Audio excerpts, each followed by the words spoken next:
She stood at the edge of my driveway, phone in hand, screaming into it like she was reporting a murder. "Yes, officer. He's trespassing. He broke into that cabin." Her voice echoed through the pines, loud enough for half the valley, too.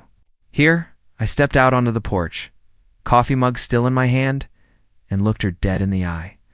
"This is my cabin," I said calmly, but she just pointed at me with that fake authority smile. "You don't belong here. This whole area is under HOA rules, and I'm the president," she snapped, waving a stack of papers that looked like they'd been printed in a rush. "Can't just walk into someone's vacation property." I almost laughed. She didn't even notice the old boundary markers with my family's name carved in stone. She didn't care. She wanted a see now, and she was getting one. 2 squad cars rolled up the dirt road, dust kicking high behind them.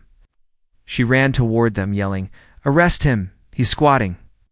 The deputies got out, hands already resting on their holsters. For a second, it looked bad.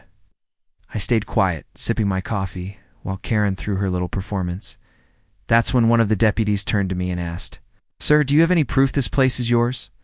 I held his gaze and let the silence stretch.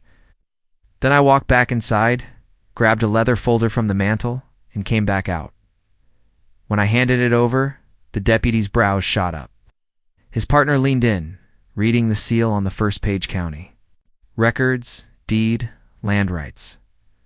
Karen's smile faded as the deputy looked at her and said, "Ma'am, this isn't just his cabin. According to this, he owns every acre of this valley." Her face went pale, and she stammered, That can't be right." I took a slow sip of coffee and said, "You should have done your homework before calling the cops on the man who owns the ground you're standing on." Karen's jaw clenched, but she wasn't done. "This isn't legal," she shouted, waving her fake HOA papers in the air. "I'll have you removed. This entire community falls under my authority." She was trembling, but her voice carried, like she believed her own lie. The deputies exchanged a look. One of them sighed and said, "Ma'am, this cabin sits outside any HOA boundary. You can't enforce anything here." But Karen wasn't listening. She marched right up to my porch, heels sinking into the gravel, and slapped one of those papers against my chest, effective immediately. "You're being fined $10,000 for unauthorized occupancy." I didn't even move. I just stared at the paper she pressed against MIT. Was nothing but a badly copied HOA form with her signature scribbled on the bottom. The deputy pulled it from my chest, studied it for 2 seconds, then tore it in half. That should have ended it. But instead, Karen pulled out her phone again, this time shouting, "If the police won't do their job, I'll call the board. We'll seize this property ourselves." The deputy stepped forward. "Ma'am, one more outburst like that, and you're the one going downtown." Her face twisted with fury, but she lowered the phone slowly. Still, I could see it in her eyes. Wasn't backing down, not yet. I leaned against the porch rail, calm as ever, and said, "Karen, you just made this personal.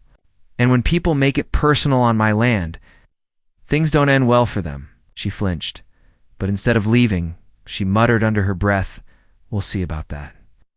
Then she stormed off toward her SUV, tires screeching as she sped away.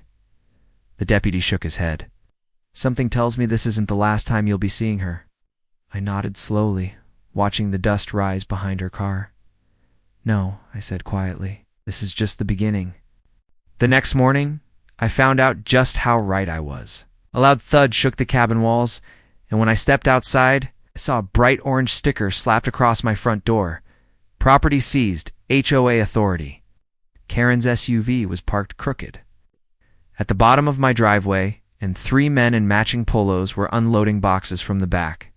One of them carried a clipboard, acting official, while another started hammering a fake HOA regulated area sign right into my fence post. I called down to them. "You boys realize you're trespassing, right?" The one with the clipboard sneered. "We're with the HOA enforcement team. As of today, this land falls under our jurisdiction." I almost laughed. Interesting, because county records say otherwise. Karen stepped out of the SUV then, sunglasses hiding her eyes, but not the smug smile on her face. "We warned you, you should have listened. Now this property is under seizure until further notice." You'll be removed by force if you don't cooperate. She thought she had me cornered. That's the thing about people like her. They mistake silence for weakness. I pulled out my phone and tapped the screen, showing them a live feed from the cameras I had installed across the valley. Every angle, every face, recorded crystal clear. Karen froze when she saw herself on the screen, yelling trespassing, slapping. Fake notices. I tilted the phone toward the clipboard guy. Smilier, all being broadcast live to the county sheriff's office right now. The color drained from his face. What? Karen snapped at him. Don't listen to him. Keep working. But her voice cracked, and for the first time, I saw doubt in her eyes. I stepped closer, lowering my voice. You tried to steal my cabin, but you just trespassed on my valley. That means the next move is mine. Karen's smile wavered, and she muttered, You won't get away with this. I gave a small grin. Karen, you still don't get it. I don't need to get away with anything. This is my land. You're the one trapped here. By the following evening, Karen had escalated again. This time I heard the rumble of engines long before I saw them 3 black SUVs crawling up the dirt road, headlights cutting through the trees like search beams. They stopped right outside my gate, and a group of men in tactical vests stepped out, their jackets stamped with big bold letters, HOA security. Except I knew better. There was no such thing. These were hired thugs. Karen climbed out last. Standing tall behind them, as if she were leading a government raid, she pointed at my cabin and barked, Remove him.